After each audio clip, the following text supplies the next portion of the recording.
So what's up mga ka-e-bike, mga kabanayad natin dyan. So good afternoon. Today is Monday, March 16. Alright. So kakamustahin natin ngayong araw kung ano ba ang lagay ng mga gas, no? So hindi naman lingid sa kaalaman nyo na tumataas na po talaga ngayon ang presyo ng gasolina natin. Specifically yung mga pang gasoline vehicle, no?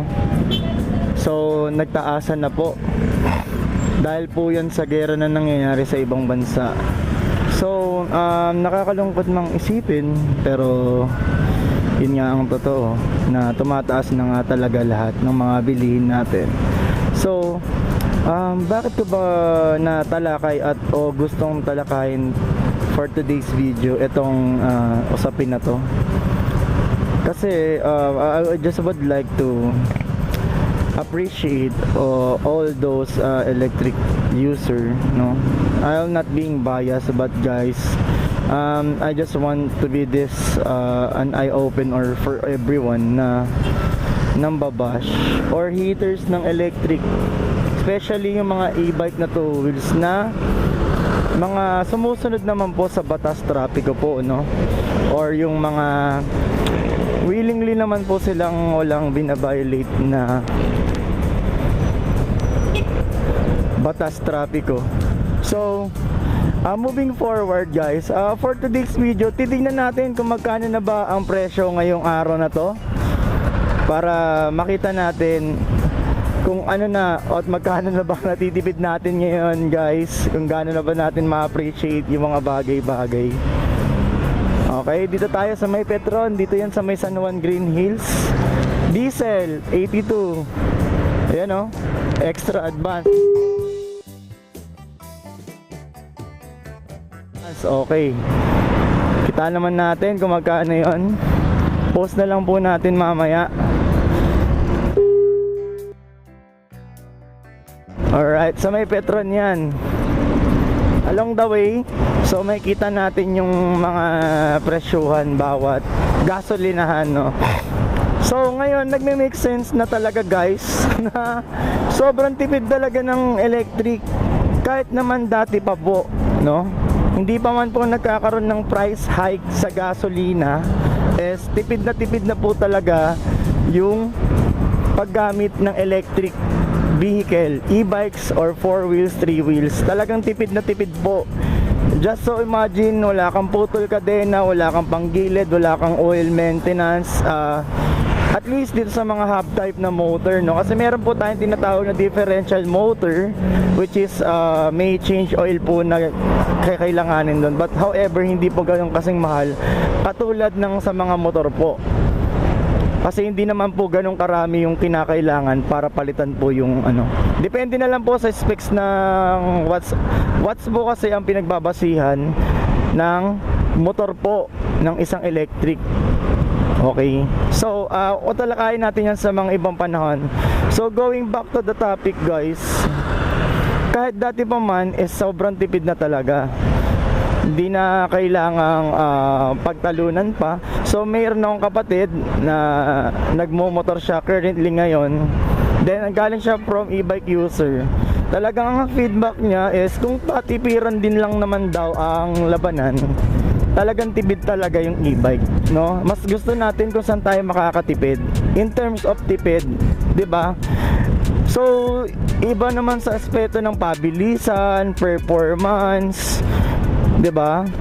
So, sa mga gusto ng racing, talagang may specific electric bike tayo dyan, or may mga motorsiklo tayo na specific na pang racing talaga kung gusto nila ng speed. Pero mostly kayong mga Pilipino, syempre gusto natin yung tipid, yung mga pangmasa lang, lalo na yung mga minimum wage earner lang na nag-work, or kahit below minimum po, talagang small centimo. Kahit sa akin, malit na sentimo lang matipid ko, malaking bagay na, 'di ba? Nakakalungkot lang din isipin guys na kung kailan pa nangyari yung gera at nagmahal yung gasolina, tsaka pa po na-appreciate talaga yung paggamit ng electric. talagang nakita natin tumaas yung mga may interest, yung bilang ng mga may interest sa paggamit ng electric. Then thankful ako sa mga mambabatas natin at saka mga congressman na lumalaban or pinupush tong paggamit ng electric, no? Shoutout din kay Senator Gatchalian, shoutout sa kanya. Talagang yung effort niya po para ma-promote yung paggamit ng electric is talagang full force po ang kanyang pagtulong or pag-promote. So malaking bagay po yan. Ako naman po, going back 2017, nag-start po akong gumamit ng electric. I've never been used on a motored vehicle or yung gasolina. So, wala po akong K na sabihin kung ano yung tipid. But in the long run guys, talagang compared sa pagko-commute at pagsasakay sa mga pampublikong transportasyon, sa oras pa lang po na napakalaga sa bawat tao. Sigurado ako, importante po sa atin ang oras. Doon pa lang po, napakalaking oras na po ang nasave ko sa magmula nung nag-e-bike ako. Nag-start po ako mag-e-bike, yung maliit pa po, and wow, Romay na Mini Eagle.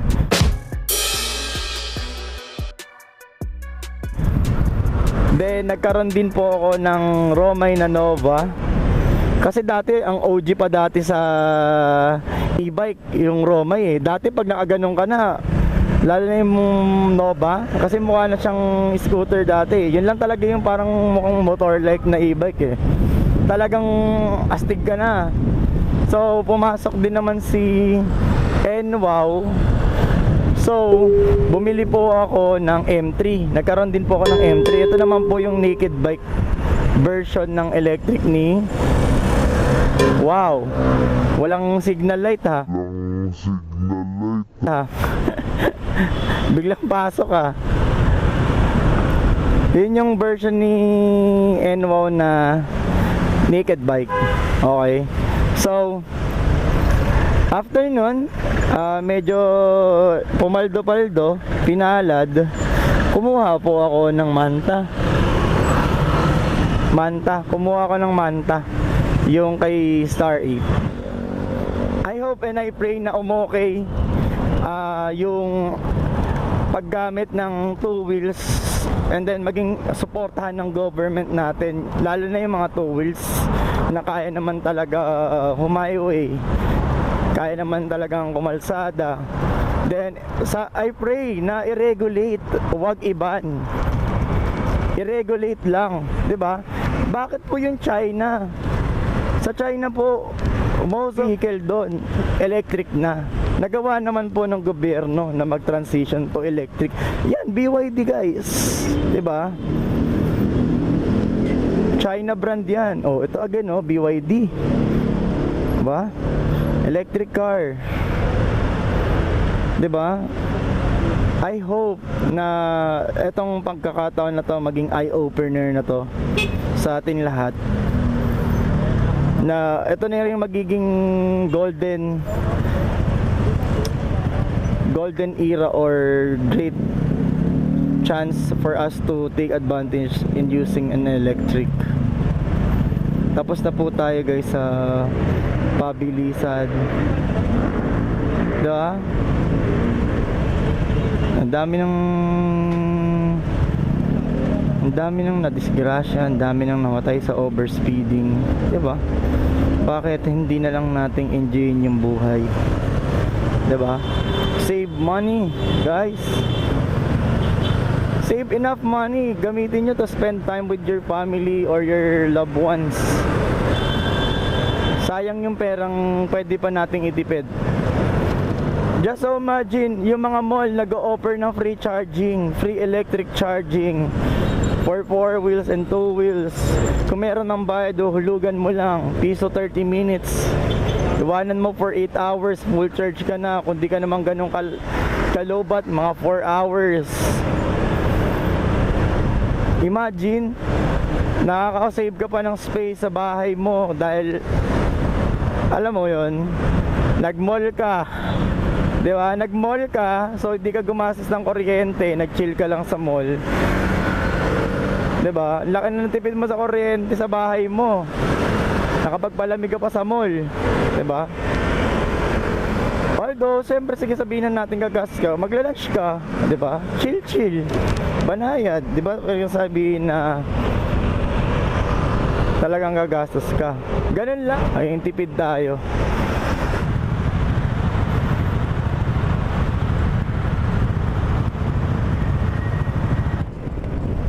So currently andito tayo sa may Pasig, Rosario na to, Rosario. Sa may Rosario to guys. Tamang chill ride lang tayo. Banayad lang ang mga trapiko. Maluwag ang kalsada ngayon. Dahil ngayon ay 1:23 tanghali, nakagarahe mga most of mga public and private. So nagla-lunch yan sila. So for sure talagang kaya maluwag ang kalsada ngayon. Sa palang yung nakita nating gasolinahan, wala nang gasolinahan dito eh. Mamaya dun sa bandang unahan, tignan natin. So may nakita na tayong gasolinahan dito guys. Shell naman to, Shell. Alright. Grabe.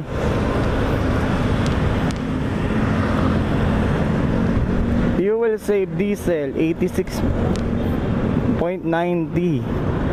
Oh. B power diesel 94.90. Grabe 68.20, 75.90, 77.64.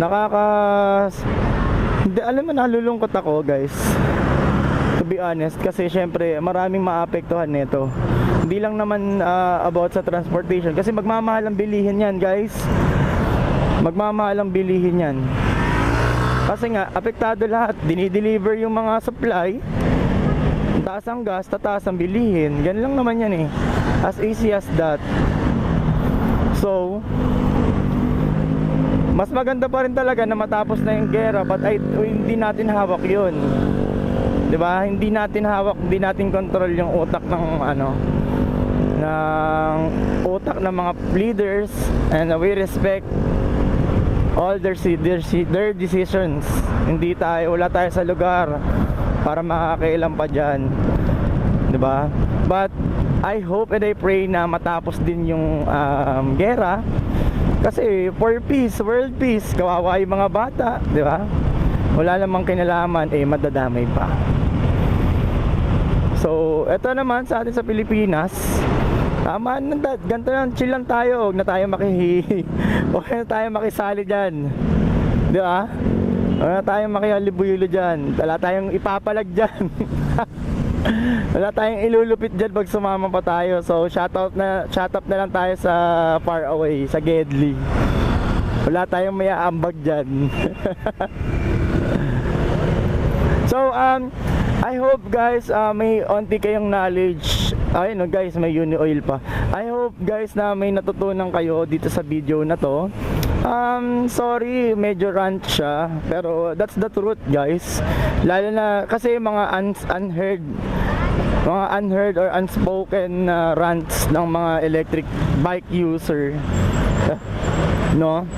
So dito ko na lang din ipapadaan. Syempre baka sakali mapakinggan, pero hindi naman na tayo umaasa. But it's okay, it's totally fine guys. Buhay ang Panginoon. Ang Panginoon ang nakakaalam ng mga bagay-bagay, and ang Lord is nasa kabutihan lang naman palagi nakapanig, dahil sa Kanya rin naman nakagagaling kabutihan. So that is all for today's video guys. I hope you like my vlog. Follow for more sa ating TikTok channel, then sa ating YouTube is please subscribe and share and comment down below sa mga gustong mag shoutout. Okay, so sa ating next vlog magsha-shoutout na po ako, kasi nakapag-ipon na po ako ng mga comment nyo doon. Okay, so that's all for today's video. Bye for now guys, peace.